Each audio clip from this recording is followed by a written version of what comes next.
Il y a le mouvement des coquelicots qui va grandissant encore.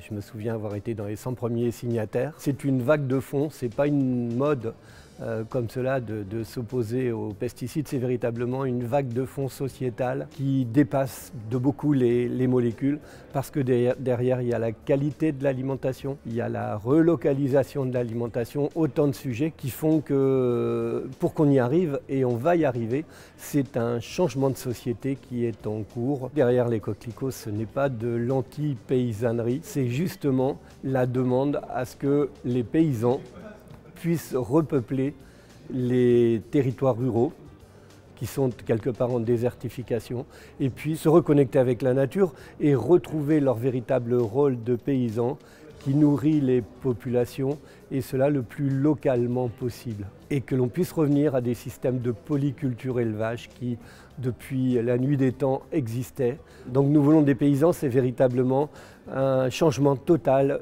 de modèle. Pour une société de réconciliation et une société d'apaisement et de reconnaissance du monde paysan qui a tout à gagner dans ce que l'on souhaite mettre en avant.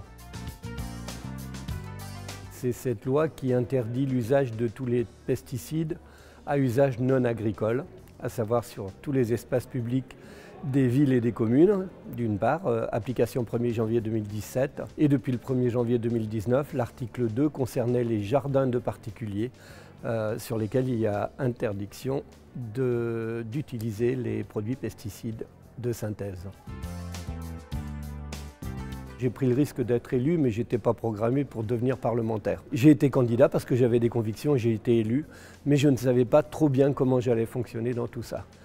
Je m'étais dit, il ne faut pas que tu rentres dans le moule, mais il ne faut pas non plus que tu sois trop décalé. D'abord, j'ai connu pendant de longs mois de gros complexes d'infériorité. Certains me le faisaient sentir d'ailleurs. Mais j'ai bossé et puis je me suis dit, je m'accroche, il y a des gens qui comptent sur moi. Et puis il y a eu cette loi qui, quelque part, a marqué. Parce que plein de gens disaient, ça c'est utopique, tu n'y arriveras jamais. C'est bien tes belles idées, mais ça ne marche pas comme ça, avec les lobbies, avec l'Europe. Et j'ai usé de stratégie au sens noble du terme pour trouver une majorité. Et une fois que la majorité a été trouvée, eh bien, le texte a été voté. C'est une toute petite loi, mais quelque part est exemplaire. Parce qu'on nous dit souvent, vos idées sont belles, mais face aux lobbies économiques et financiers, vous ne faites pas le poids. Ma réponse, d'abord ça m'énerve à chaque fois, parce que ma réponse c'est de dire si on peut être plus fort qu'eux, si on trouve une majorité. Encore faut-il la trouver.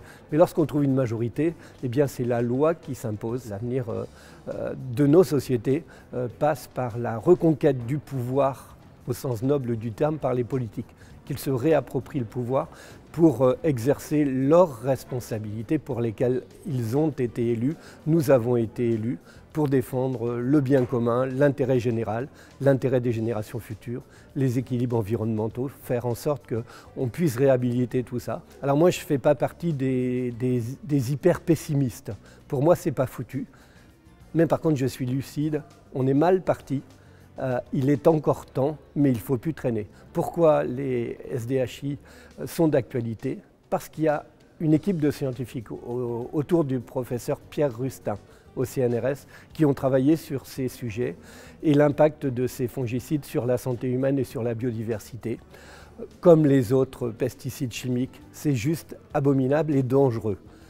Donc ils sortent de leur laboratoire pour alerter et interpeller les politiques. On va se battre, et là tous ensemble, je le répète, c'est drôlement important, scientifiques, société civile, politique, tout cela faisant corps, eh bien on sera plus fort que les autres parce que ce qu'on défend c'est la santé publique, la biodiversité, le bien commun, et on se doit de gagner sur ce genre de combat. L'agrochimie, pour généraliser, a trop de côtés négatifs et l'agroécologie justement, dont l'agriculture biologique, mérite d'être mise en avant et c'est cela qu'on défend. Mais cela toujours en lien avec la relocalisation de l'alimentation parce que l'alimentation mondialisée, c'est juste une catastrophe.